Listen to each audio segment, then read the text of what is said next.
Salut les amis, j'espère que vous allez bien. De mon côté, ça va super bien. Et aujourd'hui, on va voir ensemble la grammaire du chapitre. On va voir en tout 3 points. Donc, installez-vous confortablement. Prenez votre cahier de notes, vos stylos et notez parce que ce que nous allons voir, ce sont des grammaires super importantes. Et je vais prendre mon temps de bien les détailler. Donc, de la manière que je vais bien détailler, prenez aussi bien les notes afin que ça puisse rester et que vous puissiez les utiliser au quotidien avec votre binôme. J'espère que tu t'es trouvé un binôme. Si ce n'est pas encore fait, trouve un binôme le plus vite possible afin de pratiquer ensemble.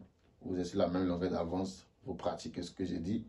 Si jamais vous avez des préoccupations, vous me les posez en commentaire. Ok? C'est aussi simple que ça. Donc si tout ça c'est bon, on se retrouve après ceci.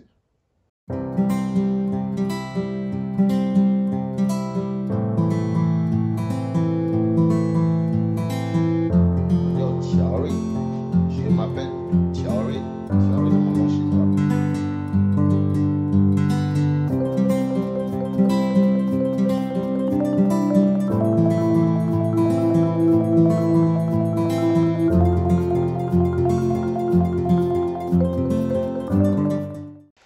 Alors, le premier point de la grammaire qu'on va voir, c'est le che, shemanda, le fameux che, shemanda. Alors, on utilise cette grammaire pour mettre en avant ou souligner un détail très important d'une action ou d'un événement qui s'est déjà produit.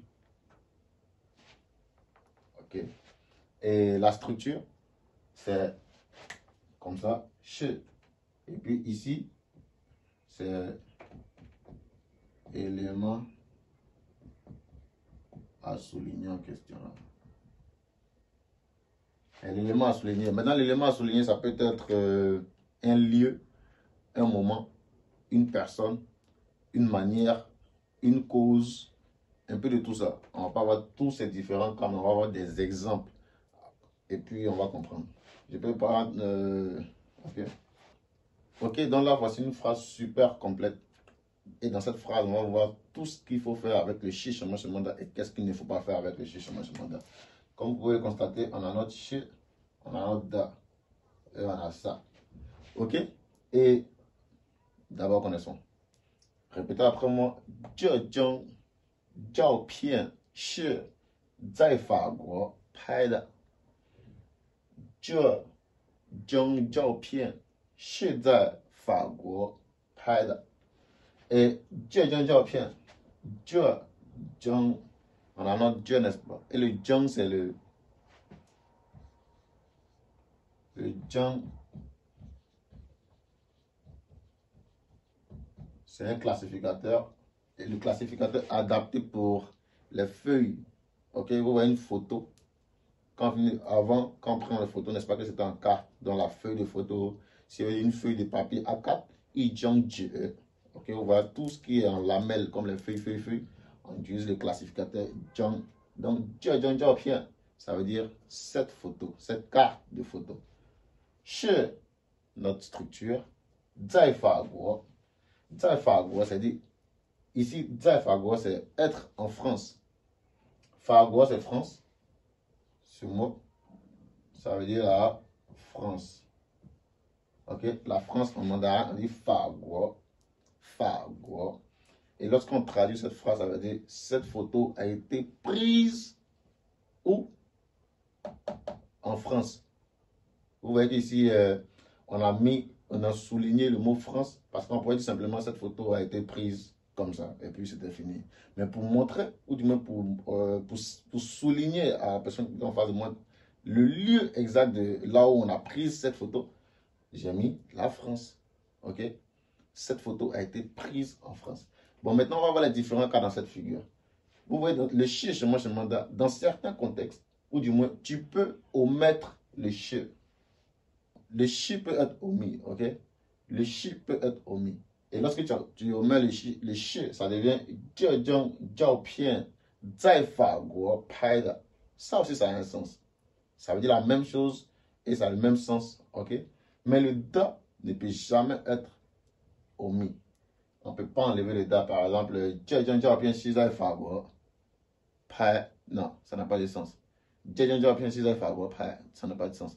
Alors qu'on peut dire soit 是在法国拍的 ou bien 这张照片在法国拍的 c'est la même chose. On ne peut jamais omettre le de, mais le shi peut être omis.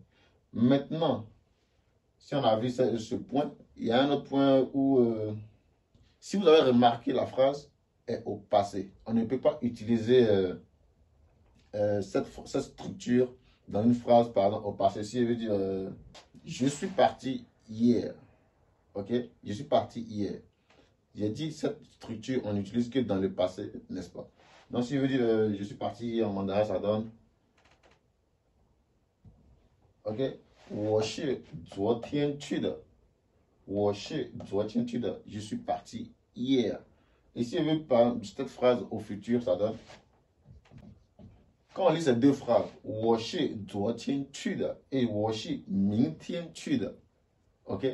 Ici, ça sonne le plus bien parce que ici, cette phrase est au passé. Et qu'est-ce qui montre que cette phrase est au passé ici? On a 昨天 qui veut dire hier. Et dans cette phrase, on a 明天 qui veut dire demain. Donc, cette phrase, fausse. Cette phrase, yes. Ok?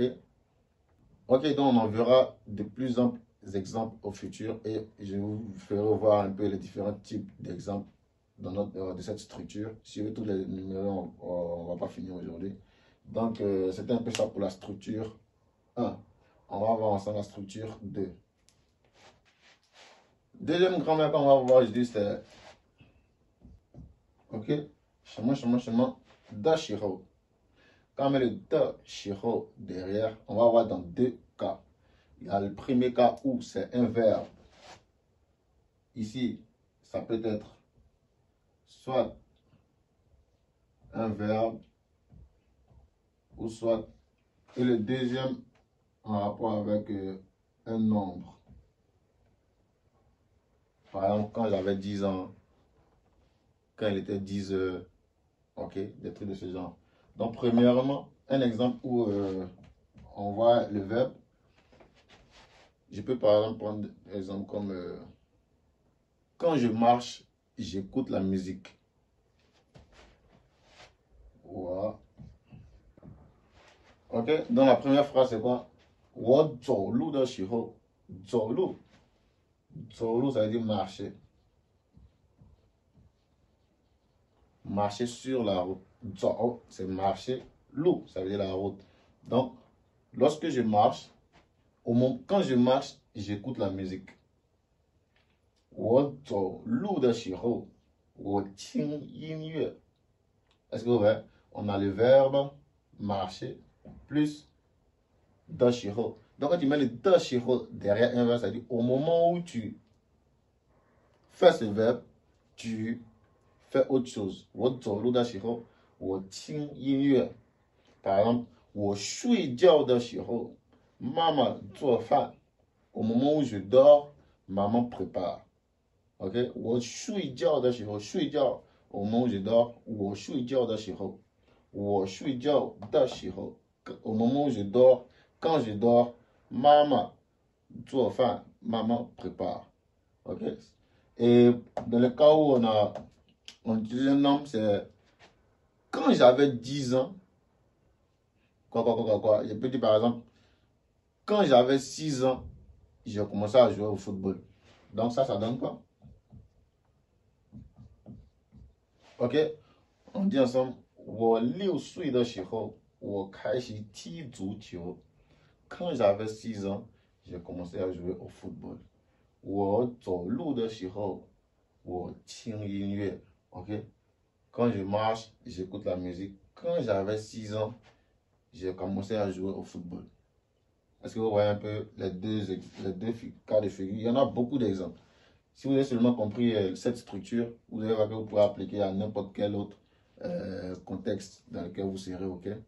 Donc ça, c'était la deuxième grammaire. Si c'est bon, on va voir la troisième grammaire.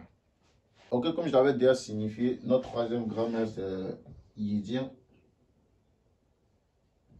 Yidien, ça veut dire déjà.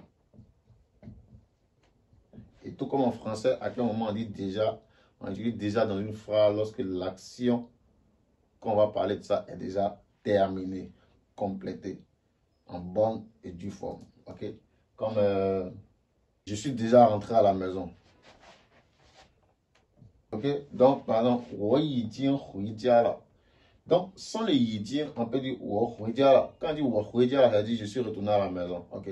Mais quand tu ajoutes le 已经, ça veut dire je suis déjà arrivé à la maison. C'est encore même chose comme notre première grammaire où ça indiquait, ou du moins ça soulignait quelque chose dans notre interaction. Je peux omettre le 已经 et ça va donner 我回家了. C'est-à-dire, je suis rentré à la maison. Je suis de retour à la maison. Mais quand par exemple tu mets 已经回家了, ça veut dire je suis déjà rentré à la maison. La phrase a certes quelques similarités, mais il y a une différence dans les deux qui indique que l'autre est un peu plus ancré ou du moins un peu plus significatif. Ok? C'est un peu ça le thème de 已经. On va voir une deuxième phrase, par exemple, tu étais souffrant et ça va mieux. Donc, si on te demande, on te pose la question, tu peux facilement dire ça va mieux. Mais si tu mets ça va déjà mieux, tu vois que là, la phrase a certes de base la même signification, mais quand tu ajoutes le déjà, ça indique un peu plus, ou du moins ça souligne un peu plus que ta santé s'est déjà plus améliorée, ok? C'est un peu ça, la signification du déjà, on connaît déjà en français. Il faut seulement savoir le placer dans ta phrase en mandarin, et puis ça, c'est la même chose, ok? On n'a pas fait un gros cours de français pour expliquer tout ça. Toujours utilisé avant le verbe, ok? J'ai déjà mangé, je me suis déjà réveillé, je suis déjà retourné, toujours avant le verbe. Et ici, on a vu un verbe, je, pendant que je marche, quand je marche, j'écoute la musique. Quand je dors, maman prépare. Ok? Dans le deuxième cas, quand j'avais 10 ans, j'ai commencé à faire ci. Ok? Ou du moins, on peut voir une deuxième phrase de ce cas-là. Par exemple, le matin, quand il était 10 heures, je suis parti. J'ai quitté la maison quand il était 10 heures. 我今天早上8点的时候离开家了。OK, 我没在家了, tout ça, ça se dit. OK, quand il était 8 heures du matin, dans ce cadre, hein, quand il était 8 heures du matin, j'ai quitté la maison. Je suis parti au travail. OK, 我今天早上8点的时候，8点的时候，8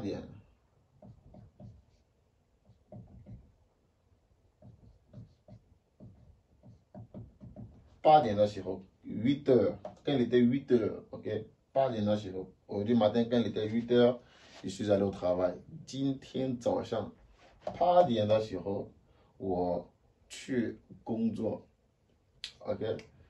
Donc, c'était un peu ça. J'espère qu'on a vu un peu tous les grands points de notre grammaire. Si vous avez encore des préoccupations, regardez la vidéo.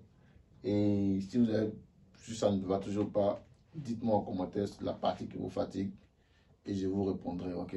Donc, c'est aussi simple que ça. Ne gardez pas ça pour vous. Partagez. Si vous n'avez pas demandé, vous n'allez pas savoir. Et incitez vos amis à rejoindre la communauté en s'abonnant, en likant, interagissons en commentaire. Tu peux aussi liker la vidéo. Et si tout ça c'est bon, je pense que on se retrouve seulement dans la prochaine vidéo pour un nouveau chapitre. Je vous aime. Peace out.